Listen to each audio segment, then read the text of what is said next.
pre-algebra. This is video 1. We're talking about factors and multiples. I'm going to erase that for a second.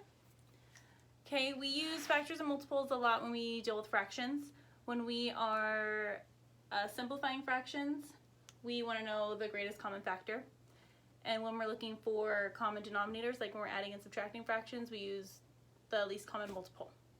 So I wanted us to refresh our brains and practice with factors and multiples before we jump back into fractions, because I know that we don't all feel super comfortable with fractions, so reviewing these steps I thought would be really helpful.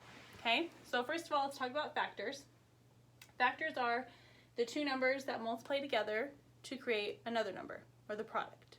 Okay, so factors of 6 would be 2 and 3, also 1 and 6.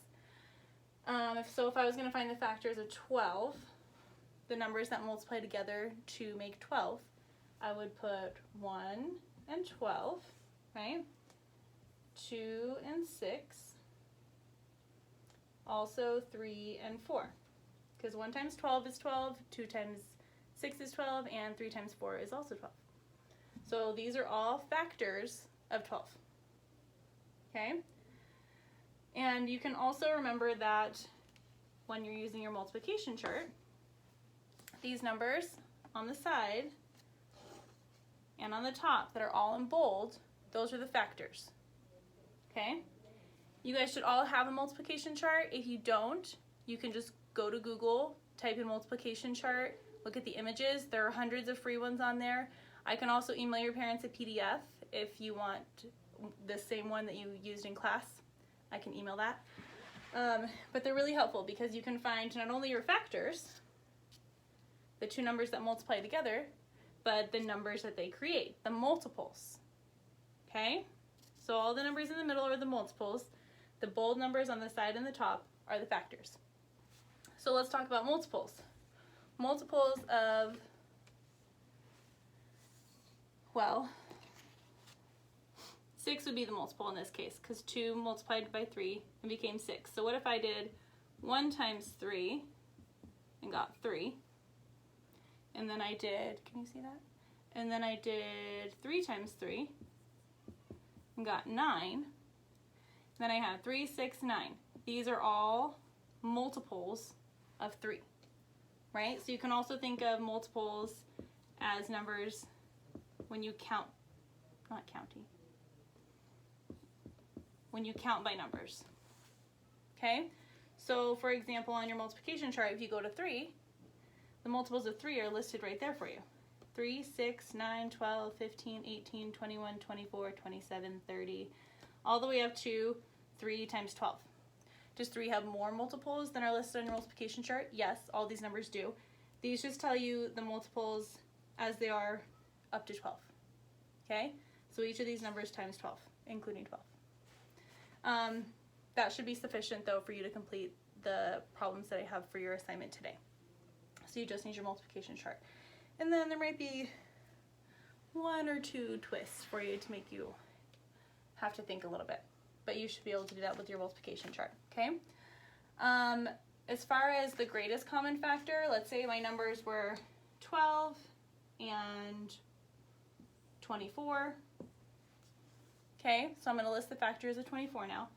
1 and 24, 2 and 12, 6 and 4, 3 and 8. Okay, and if I wasn't sure what the factors of 24 were, I could go on my multiplication chart and see where I see 24. Oh, I see 24 right here. 12 times 2. And then I could keep going and see if I see 24 again. Oh, 24. 3 times 8. So the factors are 3 and 8. Okay? You guys remember this. You've all done this in class. So now that I have the factors of 12 and the factors of 24, I'm going to look for the ones that I have in common, but I'm also going to look for the greatest one they have in common. Okay? So the ones they have in common are, of course, 1 and 12 and 2, 6, 3, and 4. So they have a lot in common. The one that we're looking for when we're looking for the GCF, like you will in your assignment tonight, is the greatest common factor. So the factor that they have in common of the highest value. So in this case, between 1, 2, 3, 4, 6, and 12, it would be 12. Okay, so the greatest common factor between 24 and 12 would be 12. And that happens if, well, I'm not going to go into that right now. Okay, so greatest common factor. So if we're looking for multiples and we're looking for the least common multiple of two numbers, let's use, is this my least common multiples? Let's use 25 and 30, okay?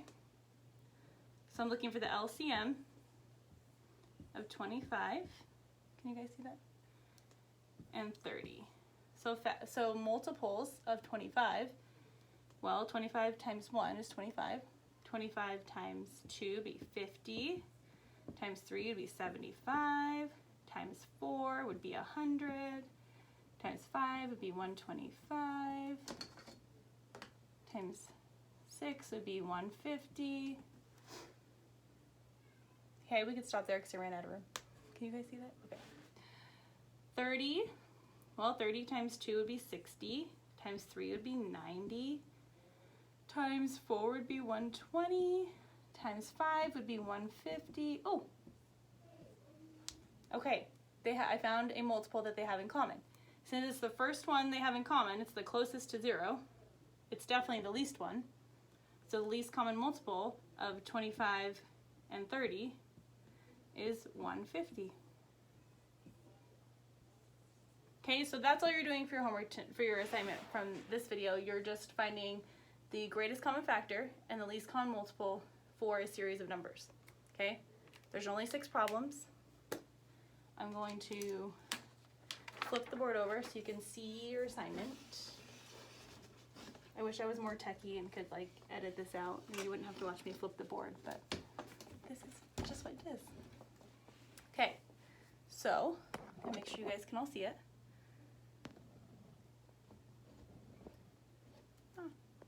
Okay, so you're going to find the greatest common factor for these numbers, and on this side you're going to find the least common multiple. So right now, pause the video if you need to, go get a pencil and paper and write all this down. Okay, because this is the assignment that you're going to be turning in to me on Friday. You're going to either show me on Zoom or take a picture and email it, and make sure that you get it to me so I can put your name in the drawing for the prize. Okay, so that's your assignment. So hopefully all of you have paused, written it down, unpaused, come back. If you have questions, if you need help, if you need more clarification, email me. I'm here. Otherwise, I will see you guys tomorrow.